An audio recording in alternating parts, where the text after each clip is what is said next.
नमस्कार मित्रांनो, मी अमर स्पर्धा मित्र चॅनलमध्ये आपलं स्वागत करतो। मित्रांनो, आज या व्हिडिओमध्ये आपण पाहणार आहोत महात्मा ज्योतिबा फुले संशोधन व प्रशिक्षण संस्था महाज्योती अंतर्गत मिलिटरी भरती परीक्षा पूर्व प्रशिक्षणाबाबतची ही माहिती।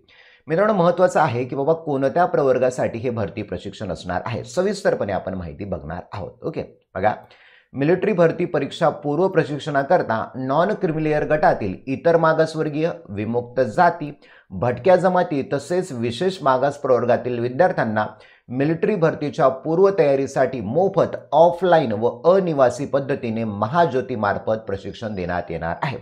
मित्रांनो, महत्त्वाचं काय तर प्रशिक्षणाचा कालावधी आहे 6 महिन्याचा आणि मित्रांनो, या प्रशिक्षणाच्या कालावधी दरम्यान प्रत्येक विद्यार्थ्यांना दरमहा 10,000 रुपये विद्यावेतन असं मिळणार आहे, परंतु त्या विद्यार्थ्याची 75% उपस्थिती असायला हवी प्रशिक्षणासाठी आणि त्यासोबतच 10,000 विद्यावेतन तर मिळणारच आहे, परंतु त्या वेतनासोबत एकर कमी आकस्मिक निधी 12,000 रुपये एक वेळ मिळणार आहे। म्हणजे मित्रांनो, 6 महिन्यासाठी तुम्हाला 10,000 चे 6 महिन्यासाठी 60,000 रुपये मिळणार आहेत आणि हे 12,000 म्हणजे तुम्हाला जवळपास 72,000 रुपये 6 महिन्याच्या कालावधीमध्ये मिळणार आहेत। आता योजनेच्या लाभासाठी पात्रता काय तर विद्यार्थी महाराष्ट्राचा रहिवासी असावा किंवा असावी, म्हणजे मुलासाठी सुद्धा आहे, मुलीसाठी सुद्धा आहे। विद्यार्थी इतर मागासवर्गीय, विमुक्त जाती, भटक्या जमाती तसेच विशेष मागास प्रवर्ग यांपैकी असावा किंवा असावी। विद्यार्थी 10वी परीक्षा उत्तीर्ण केलेला असावा, 10वी परीक्षा पास असावा। विद्यार्थ्यांची अंतिम निवड छाननी परीक्षेद्वारे करण्यात येईल। एक परीक्षा होईल आणि परीक्षेमार्फत या विद्यार्थ्यांची निवड करण्यात होणार आहे। विद्यार्थ्यासाठी किमान वय तर 17 वर्ष असलं पाहिजे किमान वय आणि कमाल वय 19 वर्षापेक्षा जास्त असू नये। म्हणजे ज्या विद्यार्थ्यांचं वय 17 ते 19 दरम्यान आहे ते व्यक्ती अर्ज भरू शकतात। सारणी परीक्षेच्या वेळापत्रकाच्या बाबत स्वतंत्रपणे महाज्योतीच्या संकेतस्थळावर तुम्हाला माहिती उपलब्ध होणार आहे। परीक्षा कधी असणार आहे तुम्हाला वेबसाईटवरती मिळणार आहे। खाली आपण बघूया वेबसाईटचं नाव काय तर वैद्यकीय अर्हता। ओके, म्हणजे बघा, वयाचं तर कळालं तुम्हाला 17 ते 19 वर्ष। तर बघा, उंची किती असली पाहिजे तर कमीत कमी 157 सेंटीमीटर पुरुषासाठी असली पाहिजे आणि कमीत कमी 152 सेंटीमीटर महिलासाठी उंची असली पाहिजे। छाती बघा, कमीत कमी 70 सेमी, दीर्घ श्वास घेतल्यानंतर 82 सेमी केवळ पुरुषांकरता ही छातीची अट असणार आहे। आता पुढे बघूया मित्रांनो, प्रशिक्षणाकरता द्यावयाचे अनिवार्य वैद्यकीय मानके कोणकोणचे आहेत। बघा, उमेदवाराचं शरीर मजबूत, चांगलं मानसिक आरोग्य असावं, छातीचा विकास कमीत कमी 5 सेंटीमीटर विस्तारित असावा पुरुषांकरता, प्रत्येक कानाने सामान्य ऐकणे किंवा दोन्ही डोळ्यांमध्ये चांगली दुर्बीण दृष्टी असणे आवश्यक आहे। त्याला प्रत्येक डोळ्याने 6x6 अंतराचा दृष्टिकोन वाचता आला पाहिजे। सैन्य भरतीसाठी रंगदृष्टी चाचणी CP3 असावी। नैसर्गिक निरोगी हिरड्या आणि दात पुरेशा प्रमाणात असणे आवश्यक आहे, म्हणजे किमान 14 दंतबिंदू असणे आवश्यक आहे। हाडांची विकृती, हायड्रोसेल किंवा फेरिकोकल किंवा मूळव्याध यांसारखे रोग नसावेत। लाल किंवा हिरवा रंग ओळखता आला पाहिजे। उपरोक्त सर्व कागदपत्रांची छाननी व अनिवार्य मानकांची तपासणी करून प्रशिक्षणाकरता प्रवेश दिला जाईल। ओके, आता मित्रांनो, प्रशिक्षणाचं स्वरूप काय आपण बघूया। बघा, विद्यार्थ्यांना मिलिटरी भरती पूर्व प्रशिक्षण तसेच लेखी व शारीरिक परीक्षांचे अभ्यासक्रमानुसार प्रशिक्षण देण्यात येईल। म्हणजे जो परीक्षेचा कालावधी आहे, मिलिटरीच्या परीक्षेसाठी जो अभ्यासक्रम आहे तो सर्व अभ्यासक्रम या 6 महिन्यामध्ये शिकवण्यात येणार आहे।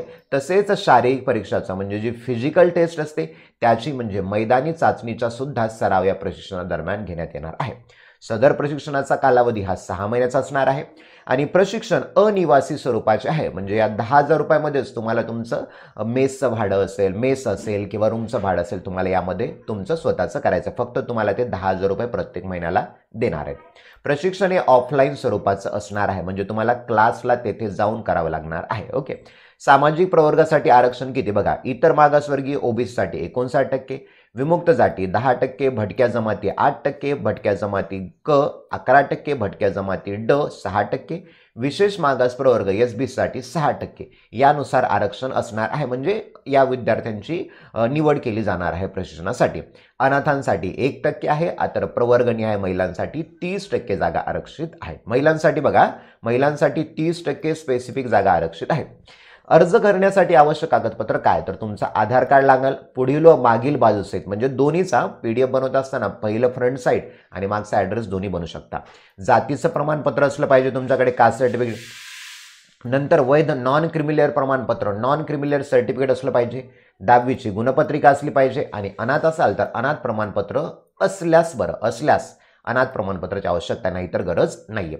आता अर्ज कसा करावा तर महाज्योतीच्या www.mahajyoti.gov.org.in या संकेतस्थळावर जाऊन नोटीस बोर्डमधील अप्लिकेशन फॉर मिलिटरी भरती 2025-26 ट्रेनिंग यावर जाऊन ऑनलाईन पद्धतीने अर्ज करावा.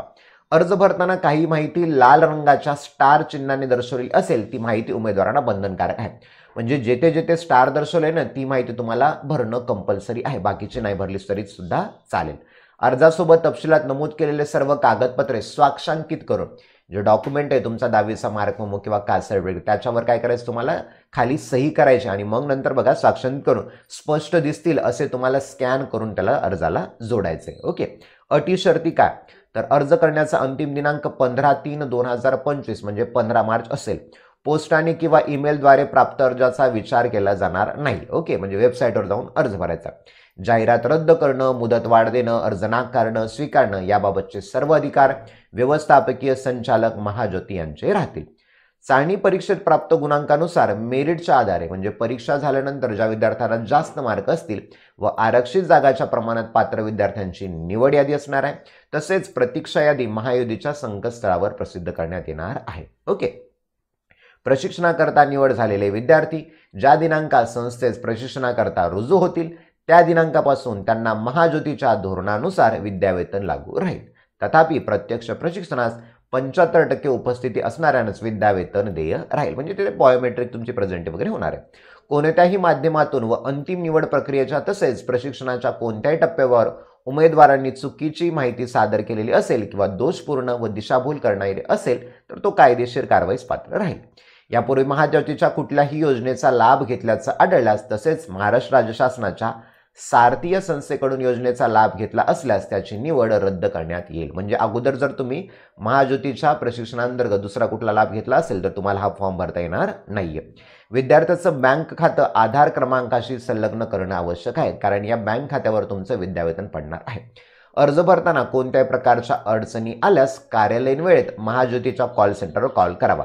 संपर्क क्रमांक इथे दिलेला आहे, या संपर्क क्रमांकावर तुम्ही कॉल करू शकता. ओके. चला तर मित्रांनो ही होती अत्यंत महत्त्वाची माहिती. आपण जर या प्रवर्गात असाल तर तुम्ही अर्ज करू शकता. येथे थांबूया. Thank you for watching this video.